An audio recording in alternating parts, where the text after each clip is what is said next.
Did I embellish my resume? Yes, I did. And I'm sorry. And it shouldn't be done. But I'm still the same guy. I'm not a fraud. I'm not a cartoon character. I'm not some mythical creature that was invented. Republican Congressman-elect George Santos admits much of the life story that helped get him elected was fiction. But there's a very good reason Kevin McCarthy will do nothing about it. Also tonight, what to expect when Donald Trump's tax returns are finally released. We already know that some years he paid nothing in federal taxes. And if you missed it over the holidays, we'll dig into the January 6th committee report. Plus, Christmas cruelty. Governor Greg Abbott dumps hundreds of migrants into the bitter cold of Washington, D.C. on Christmas Eve, as the Supreme Court keeps Title 42 in place. Good evening, everyone. I'm Jonathan Capehart in for Joy Reid, and we begin the readout with the bewildering tale of George Santos. The incoming Republican congressman from Long Island has finally admitted that the New York Times is right. He was not honest about his resume. On Monday, Santos broke his silence and copped to embellishing huge portions of his biography. According to Merriam-Webster, that's called a lie. You know, when someone makes an untrue statement with the intent to deceive. What did he lie about? Well, he didn't graduate from Baruch College or NYU. He didn't work for Citigroup and Goldman Sachs, as he claimed in his biography. The New York Post, which got the first interview with Santos and is owned by Republican-friendly Rupert Murdoch, also called Santos a liar.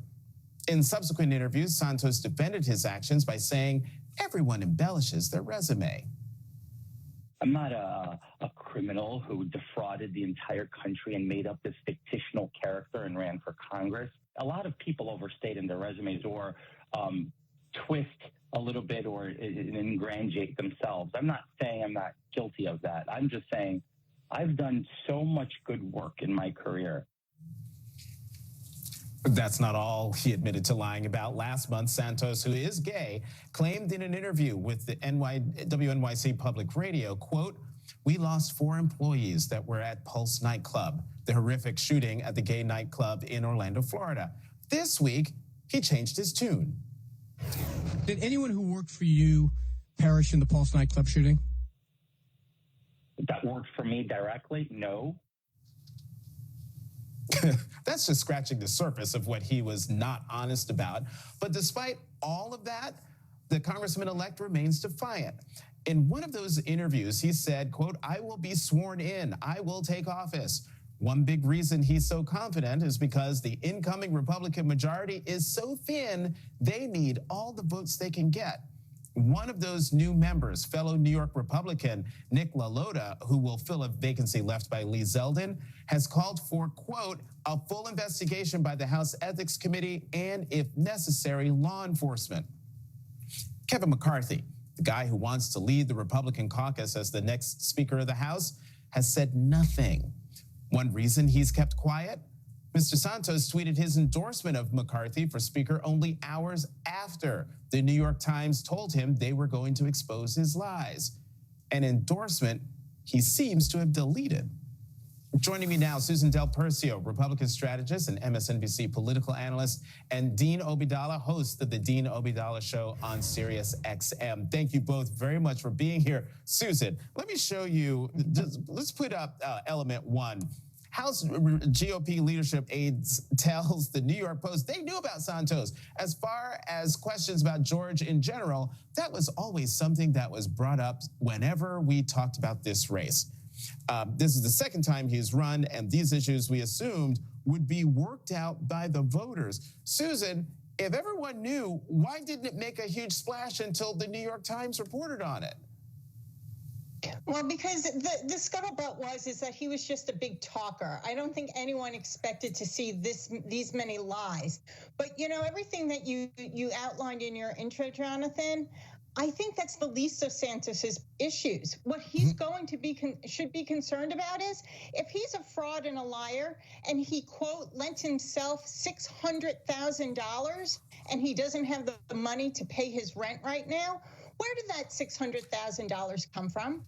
That money needs to be tracked down immediately, because that is going to be one of his biggest problems moving forward, not just with an ethics investigation, but potentially law enforcement. Because when you're lying on those disclosure forms, that's not just the ones with the intent to run for office, but once he does get sworn in, if he decides to go all that way, he's going to get looked at under a microscope. Right. And, I think that's one of the reasons why incoming Congressman LaLota said House Ethics Committee needs to look into it. And, there maybe even law enforcement. Dean, you have not a theory, but you have an explanation for why we're just finding this out, all this stuff out about Santos, don't you? I did. I wrote about it for MSNBC. But can I just say, George Santos is a self-made man, but he self-made himself up. We have never seen anyone like this in our entire lives.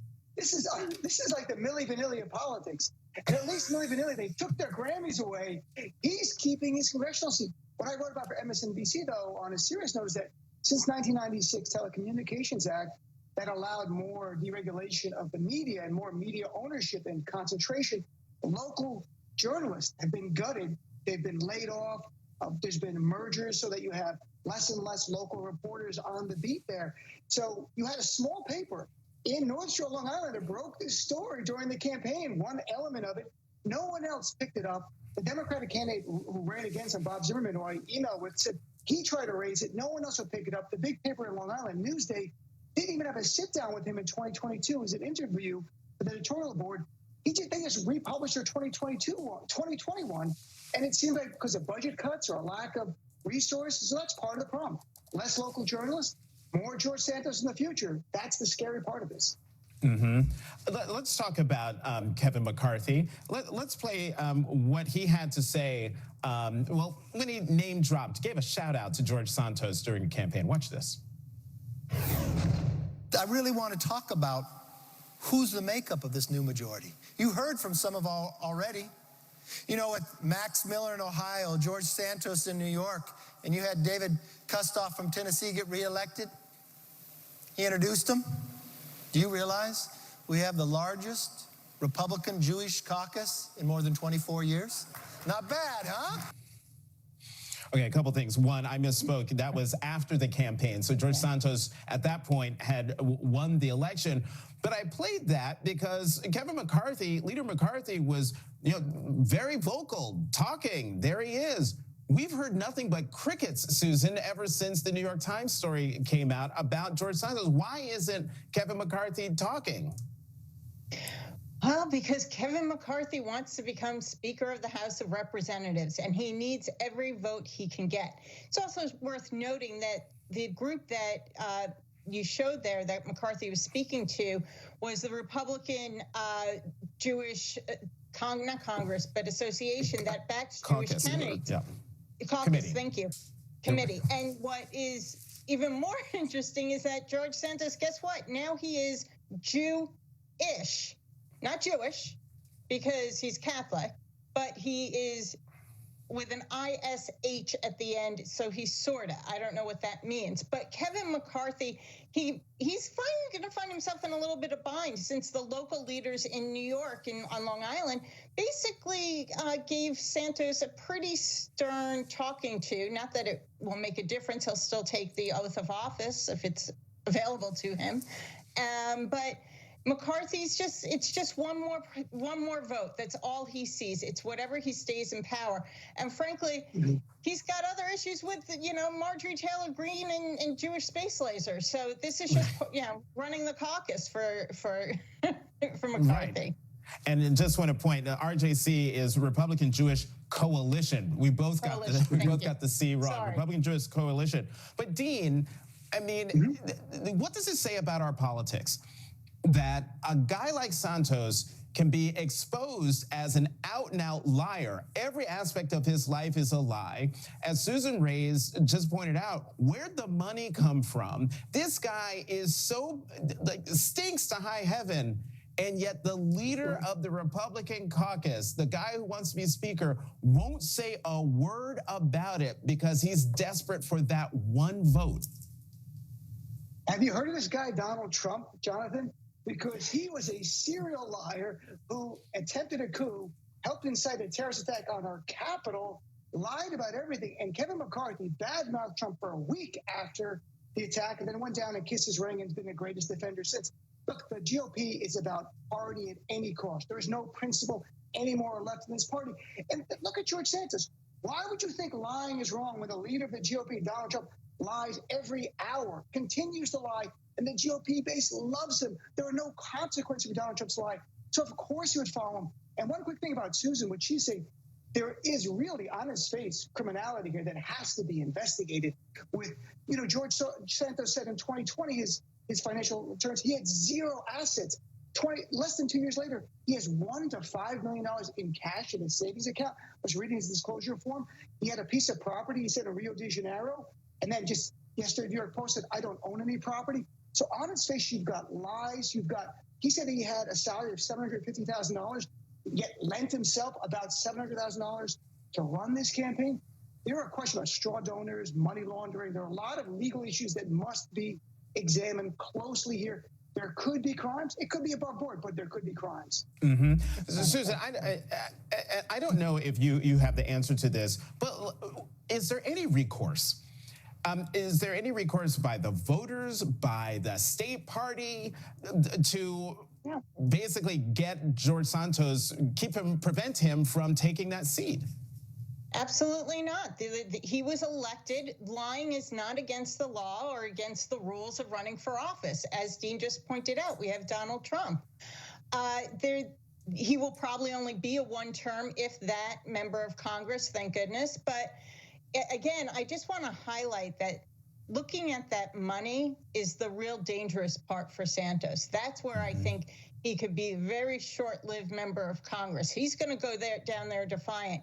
And just one other quick thing.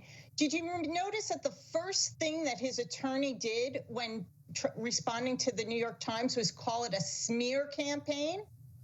So it's right out of Donald Trump's playbook. Yeah. Smear go after the media. That's none of, you're just out to get my client. So, right. Last word to you, Dean, real quick. Look, I hope there's an investigation, but I'll say this: with all this lies, all this crime, say what you want about Santos, he's a real Republican. Dean Obeidallah, Susan Del Percio, thank you both very much for coming.